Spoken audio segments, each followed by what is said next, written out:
ابن ملجم ماضی اس شخص کا کیا تھا اور کیوں آخر اس نے مولا امیر علیہ السلام کے سر پر ضربت ماری؟ جی ہاں، یہ انتہائی اہم سوال ہے جی اور میں آپ کے ناظرین سے کہوں گا اب تھوڑا سا اس پہ غور کرنے کی ضرورت ہے اس سوال پر۔ جی ہمیں یہ دیکھنا ہوگا کہ یہ جو ہوا جی واقعہ اور جو ہم میں مشہور ہے وہ کیا ہے، اس مشہور پر ہمارے پاس دلائل ہیں جی اور تاریخ کے اوراق اور مستندات آیا اس کی سپورٹ میں موجود ہیں۔ جو مشہور ہے وہ یہ ہے کہ خوارج میں سے جی ایک گروہ حج پر جمع ہوتا ہے صحیح اور وہ وہاں بیٹھ کر بات کرتے ہیں نہروان کی، جی اور نہروان میں جو ان کے لوگ مارے گئے ہیں وہاں وہ عہد کرتے ہیں کہ ہم نے اس کا بدلہ لینا ہے، جی اور اس کا بدلہ لینے کے لیے وہ کہتے ہیں کہ 3 افراد کا قتل ہونا ضروری ہے، امیر المومنین، جی معاویہ اور عمرو بن عاص، کہ یہ 3 قتل ہوں گے۔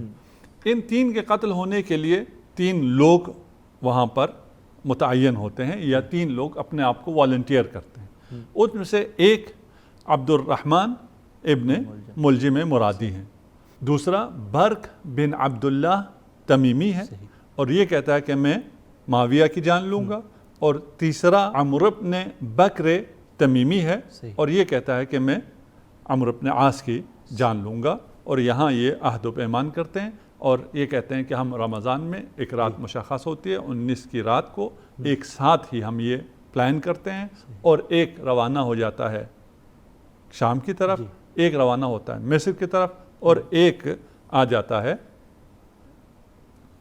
کوفہ۔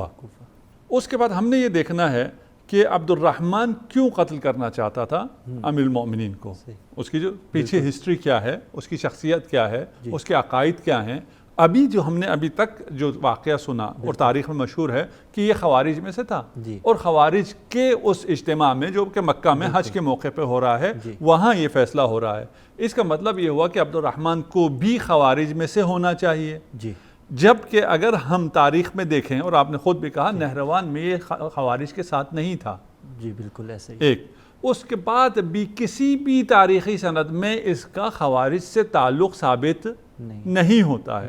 خوارج میں ابھی بھی جو فرقے موجود ہیں، خوارج میں اس کے بعد نہروان کے بعد پھر اور بھی فرق بن گئے، اور عباضیہ ابھی ہیں، عباضیہ ابھی بھی نہروان اس کو عبد الرحمن کو اون نہیں کرتے، اگرچہ ان کے نزدیک اس کا عمل اچھا عمل ہے، خوارج کے نزدیک یہ عمل مستحسن عمل ہے، اور ان کے نزدیک کی بات کر رہا ہوں، اور جس نے بھی یہ عمل کیا اس کی وہ حمایت کرتے ہیں، مدح کرتے ہیں، وہ ایک الگ مسئلہ ہے۔ لیکن آیا یہ خود خارجی تھا یا خارجی نہیں تھا؟ خوارج میں تھا ہی نہیں تھا، یہ خوارج میں سے تھا ہی نہیں، اور جب یہ خوارج میں سے تھا ہی نہیں تو اس کے لیے یہ کہنا کہ اس کا انگیزہ، اس کا دافع، اس کا کیوں اس نے یہ کام کیا اس لیے کہ اس کو بدلہ لینا تھا خوارج کا، یہ بات صحیح معلوم نہیں ہوتی۔ اور بھی شواہد ہیں، ہم بعد میں شاید اس میں سے کچھ کی طرف اشارہ کریں۔ دوسرا یہ کہتے ہیں وجہ کیوں قتل کیا امیر المومنین کو، قطام نامی ایک حسینہ تھی کوفہ میں، اور اس کے کہنے پہ یہ کام اس نے کیا، وہ اس کے عشق میں گرفتار ہو گیا اور اس نے کہا میں تم سے شادی کرنا چاہتا ہوں، اور اس خاتون نے کہا کہ میرا مہریہ ہی یہی ہے کہ تم امیر المومنین کو قتل کرو۔ تو ادھر اس کا مکالمہ تاریخ میں موجود ہے کہ یہ تو کوئی مہریہ ہوا نہیں، کہ اگر میں قتل کرتا ہوں تو میں خود باقی نہیں رہوں گا، لیکن عشق تھا اور اس عشق میں اس نے یہ کام کر دیا۔ یہ دوسرا وہ دافع بیان کرتے ہیں، وجہ بیان کرتے ہیں۔ تیسری وجہ یہ بیان کرتے ہیں کہ یہ مسئلہ عشق کا بھی نہیں تھا، یہ مسئلہ بدلہ لینے کا بھی نہیں تھا، یہ مسئلہ قبائلی تھا۔ بنی مراد کو مشکل تھی امیر المومنین سے، اور یہ بنی مراد کا بندہ تھا، کیونکہ بنی مراد کے بہت سے افراد قتل ہوئے جو جنگیں ہوئی ہیں، تو نہروان بھی ہے، صفین بھی ہے، باقی بھی، اور ان تمام چیزوں کی وجہ سے بنی مراد کو مشکل تھا۔ اسی لیے کہتے ہیں کہ شب ضربت بنی مراد کا ایک آدمی آ کے امیر المومنین کو خبردار کرتا ہے کہ ہمارے قبیلے والے آپ کو قتل کرنا چاہتے ہیں، آپ کو شہید کرنا چاہتے ہیں، آپ ذرا ہوشیار رہیے۔ بس یہ 2-3 چیزیں تاریخ میں جو آتی ہیں، تبری نے آ کے ان تینوں کو جمع کیا ہے، یہ بھی تینوں اقوال، تینوں اقوال ان تینوں وجوہات کو، صحیح، اقوال نہیں وجوہات، یہ تینوں وجوہات جمع ہو گئی. مکہ میں وہ نشست ہوئی اور وہاں پہ ابن ملجم مرادی نے یہ فیصلہ کیا اور وہ آ گیا کوفہ. کوفہ جب آیا قتل کرنے کے لیے امیر المومنین کو، وہاں وہ عشق میں گرفتار ہو گیا اور وہ بھول گیا جو اس نے وہاں وعدہ کیا تھا، وہ بھول گیا اور عشق میں گرفتار ہو گیا. اور اس سے جب آگے بات چلی اور پھر اس کی طرف سے یہ ڈیمانڈ آئی تو پھر یہ دوسری وجہ بھی شامل ہو گئی. اور جب وہ قتل کرنا چاہ رہا تھا، فیصلہ نہیں کر پا رہا تھا، تو ادھر سے اپنے قبیلے والوں سے بھی آ گئی بات کہ قبیلے والوں نے بھی کہا کہ ہم نے اس شخصیت کا خاتمہ کرنا ہے. تو یہ تینوں چیزیں مل گئیں جس کی وجہ سے ابن ملجم نے یہ انتہائی قدم اٹھایا. قبلہ ان تینوں وجوہات میں سے سالڈ وجہ کون سی ہے؟ ہاں، یہ تین وجوہات میں سے ابھی ہم آگے چلتے ہیں. دیکھیے صحیح، ٹھیک ہے نا کہ یہ وجوہات ہیں بھی یا نہیں ہیں. صحیح، ٹھیک ہے نا. جی، اور اب دوبارہ ہم آ جاتے ہیں صحیح، کہ تین لوگ تھے جی، اور یہ تین میں سے عبد الرحمن، برق صحیح، اور عمر، یہ تین ہیں. یہ تین ڈیسٹینیشنز ہیں، وہاں گئے. کہانی اسی طرح چل رہی ہے. ایک کریکٹر جو آیا ہے کوفہ میں، اس نے اپنا کام کر دیا، صحیح، وہ یہاں ہے. باقی دو کدھر گئے؟ تاریخ میں اگر ہم باقی دو کو ڈھونڈ لیں جی، اور ہمیں ان دو کا پتہ مل جائے جی، کہ برق نے کیا کیا، عمر نے کیا کیا، تو پھر ہمیں واضح ہو جائے گا کہ اس میں سے ان تین میں سے کون سی وجہ جی، صحیح ہے یا کون سی وجہ زیادہ قوی ہے. جی. اور اس کے سمجھنے کے لیے ہمیں پھر تاریخ کے تمام جوانب کا مطالعہ کرنا ہوگا. جبکہ جو ارادہ انہوں نے پہلے کیا تھا وہ پورا بھی نہیں ہوا تاریخ کے اندر. جن دونوں شخصیات کو قتل کرنا چاہا وہ قتل نہیں ہوئے، ایک ہی شخصیت قتل ہوئی ہے. اور اب آپ تاریخ میں کسی چیز کو بھی دیکھنا ہو تو جھوٹے کا حافظہ نہیں ہوا کرتا. وہ ایک جگہ ایک کڑی تو لکھ دے گا جہاں اس نے اپنے مقصد کے لیے لکھنا ہوگا، اور باقی کڑیاں وہ نہیں جوڑ پائے گا. جی. تو ابھی ہمیں یہ کڑیاں جوڑنا ہوگا اور ہمیں دیکھنا ہوگا کہ یہ برق اور عمر کہاں گئے، ان کے ساتھ کیا ہوا. جب ہم ان کے پیچھے جاتے ہیں تو ہمیں تاریخ میں برق اور عمر نظر نہیں آتے. وہاں ہمیں اختلاف مل جاتا ہے. کچھ کہتے ہیں کہ یہ جو تین کریکٹر تھے وہ تین بھائی تھے، یعنی تینوں ابن ملجم تھے. ایک قیس، ایک عبد الرحمن تھا، ایک قیس تھا، ایک یزید تھا. بس باقی دو جو کریکٹر ہیں، یہ جو اجتماع ہوا ہے مکہ میں، یہ جو داستان ہے، اس داستان کے مطابق وہ باقی دو کریکٹر ہمیں چاہیے. وہ باقی دو کریکٹر نہیں ملتے. صحیح. اس روایت میں ملتے ہیں جو ہم نے ایک روایت آپ کے سامنے پیش کی. اس کے بعد یہ کوئی معمولی حادثہ نہیں ہے کہ جب یہ گئے ہیں اور جا کے ان دونوں نے حملہ کیا ہے. اور جب وہ حملہ کیا ہے تو اس کی ڈیٹیل بھی سامنے آنی چاہیے تھی. جیسے یہاں کوفہ سے یہ ڈیٹیل سامنے آ گئی ہے، وہاں پھر کہا جاتا ہے کہ وہ تو قیس اور یزید تھے، وہ اصلا برق اور عمر نہیں تھے. یعنی وہ کون تھے میں بھی اختلاف ہے. ہمیں تعیناً ملتا بھی نہیں ہے کہ وہ باقی دو کون تھے. اور جو لوگ یہ روایت آتی ہے کہ یہ قیس اور یزید اور عبد الرحمن تھے، تینوں ابن ملجم تھے، یعنی پھر تو تینوں ابن ملجم ہو کے جب بھائی ہو گئے، ملجم کے بیٹے تھے. ابن ملجم کا مطلب ملجم کے بیٹے. ملجم کے یہ تین بیٹے تھے اور اس کا باپ ان کے خلاف تھا کہ یہ کام تم نے نہیں کرنا. اس کی فیملی میں یہ ڈسکس ہوا تھا، لیکن اس کی ماں حمایتی تھی اور ماں ان کو تشجیع کرتی تھی، حوصلہ دیتی تھی اور اس کو ابھارتی تھی کہ تم تینوں نے یہ کام کرنا ہے اور یہ بہت مقدس مشن ہے وغیرہ جو بھی ہے. ایسا اب تک جو آپ کی گفتگو سے نتیجہ نکل رہا ہے کہ خود وہی جو مکہ کا اجتماع تھا اس اجتماع میں ہی تشکیک ہے. جی، ہم یہی عرض کر رہے ہیں نا. اگر وہ اجتماع کو صحیح لیا جائے اور ادھر سے کہانی کو آگے چلایا جائے تو پھر باقی اس کی کڑیاں بھی ہمیں ملنی چاہیے. بالکل. ہم کہہ رہے ہیں کہ باقی دو افراد ہی مشکوک ہیں. بالکل. ان کے ناموں میں ہی وہ ہے. اس کے بعد پھر ہوا واقعہ یا نہیں ہوا. یعنی کوفہ میں تو ہوا، لیکن یہ جو کوفہ میں ہوا اس کی کڑی ملائی جا رہی ہے مکہ سے.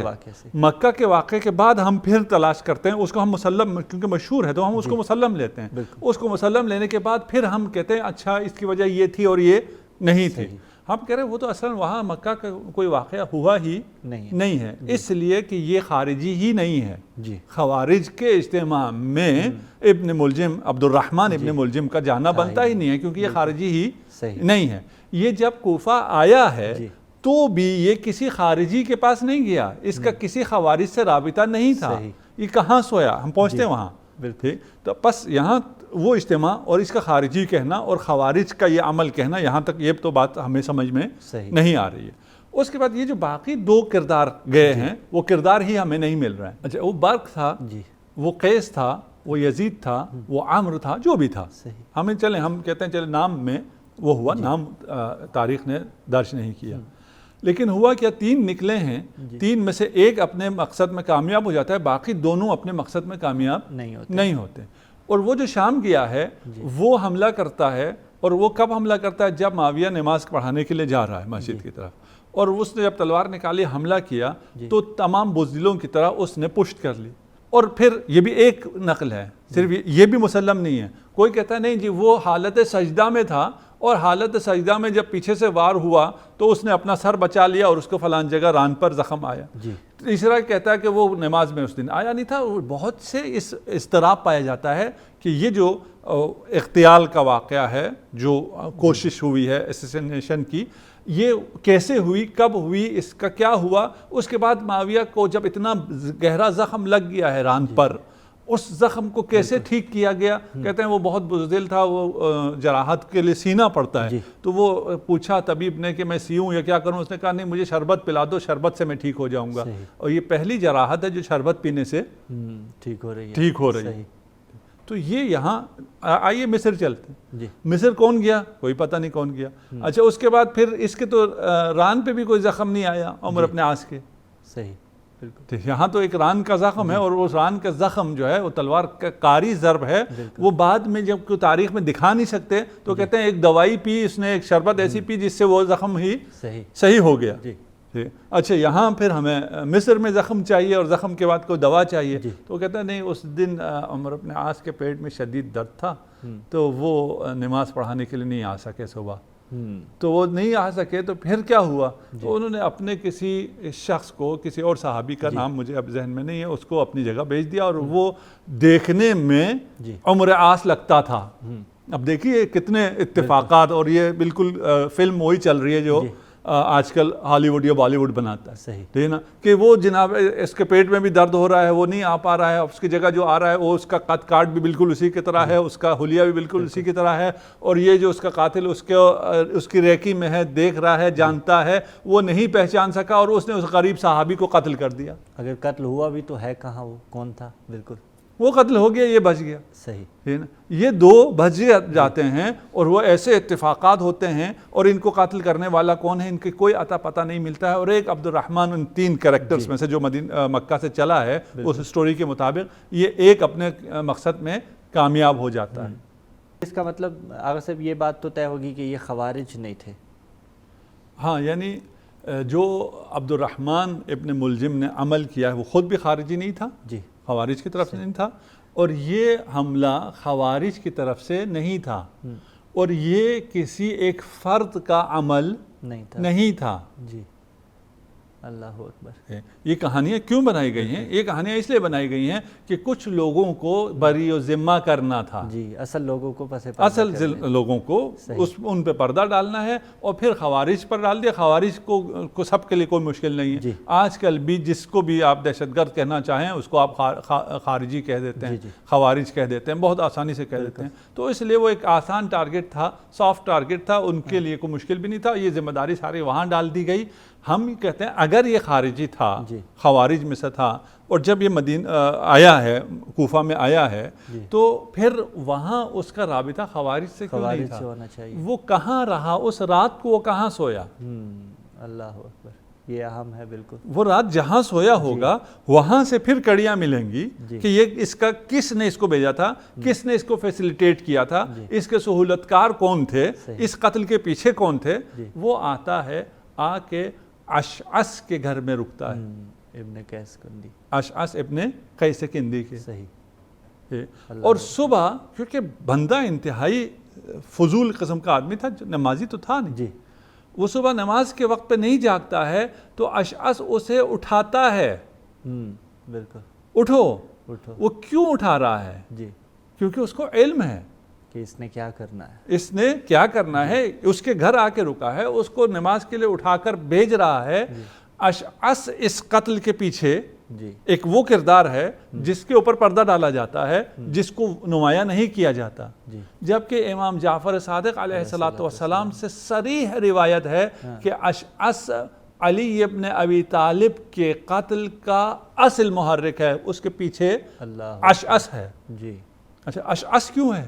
جی سوال ہے بالکل ٹھیک ہے نا؟ اشعث کون تھا؟ خوارج میں سے تھا؟ نہیں، اللہ وہ خوارج میں سے نہیں تھا۔ جی ہاں وہ خوارج کے پیچھے وہ تھا، خوارج کو اکسانے والوں میں وہ تھا، بالکل وہ ان اشخاص میں تھا جس نے سب سے پہلے جب معاویہ نے اہل شام نے نیزے پر قرآن کو بلند کیا اللہ تو سب سے پہلے یہ آواز لگانے والا کہ ان سے اب تحکیم ہونی چاہیے، قرآن کے خلاف جہاد نہیں ہو سکتا، یہ نعرہ لگانے والا سب سے پہلے اشعث تھا۔ اشعث تھا، اللہ اکبر۔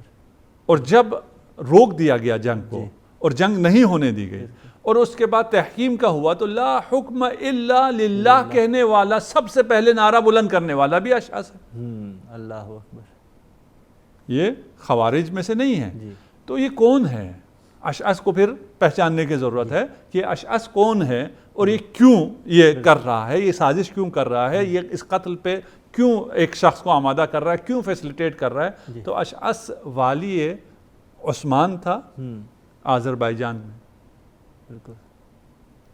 اس کے بعد جب امیر المومنین تشریف لاتے ہیں خلافت ظاہریہ میں تو بہت سے ان لوگوں کی طرح جو بنی امیہ جو مراعات لے رہی تھی ان کو عزل کیا، ان میں سے ایک یہ اشعث بھی ہے۔ اس کے پاس اتنا مال تھا، کہتے ہیں کہ سل سے کوفہ اس کی ملکیت تھی، 1/3 کوفہ، جہاں کا وہ والی تھا وہاں اس کی کتنے کرپشن تھی، اللہ اکبر۔ اس کا کیا حال ہے۔ اب جب اس کرپشن کو ختم کیا جی اور اس کو اس سے عزل کیا تو پھر اس کے مقابلے میں یہ جا کے پھر پہلے بھی بنی امیہ کے ساتھ تھا۔ جی میں نے پہلے یہ والی ہے آذربائیجان اس لیے بیان کیا کہ اس کا تعلقات تھے، بلکہ بنی امیہ کے عواملین میں سے تھا، اس کے والی تھا، تو اس کی وجہ سے اس کے تعلقات تھے شام کے ساتھ، معاویہ کے ساتھ، اور یہ سارا قتل اس کے پیچھے بنی امیہ ہے۔ اللہ اکبر۔ یہ ابن ملجم کا فردی عمل نہیں ہے کہ ایک شخص ہے اس نے آ کر یہ ایک عمل کیا ہے اور اس کی ساری ذمہ داری پھر خوارج پر جاتی ہے۔ تو یہ کہانی اس طرح غیر محسوس طریقے پر مشہور کے طور پر ہمارے ذہنوں میں بھی اسی طرح ہے، اور اس طرح ہمیں پھر غافل کیا جاتا ہے۔ یہ واقعہ معاویہ کی طرف سے شام کی طرف سے ہوا ہے، وہاں سے یہ سازش چلی ہے، وہاں سے یہ فیسلیٹیٹ ہوا ہے، اور ایک ہی آدمی چلا ہے اور ایک ہی حادثہ ہوا ہے، کوئی 2-3 نہیں ہوئے کہ باقی لوگ سازشکار ہیں وہ بھی شامل ہو جائیں کہ یہ جو آئے تھے قاتل تھے، دہشت گرد تھے، یہ ہمیں بھی مارنا چاہتے تھے اور اسے بھی مارنا چاہتے تھے، قسمت ہماری ساتھ تھی، ہم بچ گئے، وہ مر گیا، لیکن ہم بھی اس دہشت گرد کے خلاف ہیں۔ بہت خوبصورت انداز میں آپ نے واضح فرمایا کہ تاریخ کو ہم یہ نتیجہ نکال پائے ہیں کہ صحیح طور پہ بدون قید تعصب کی اینک اتار کے سمجھنے کی ضرورت ہے، پرکھنے کی ضرورت ہے۔ بہت شکر گزار ہیں آپ کے، آپ تشریف لائے اور مولا امیر علیہ السلام کی سیرت کے ساتھ ساتھ مولا امیر علیہ السلام کی شہادت کی وجہ پہ روشنی ڈالی۔ خداوند متعالی آپ کو سلامت رکھے، آپ کے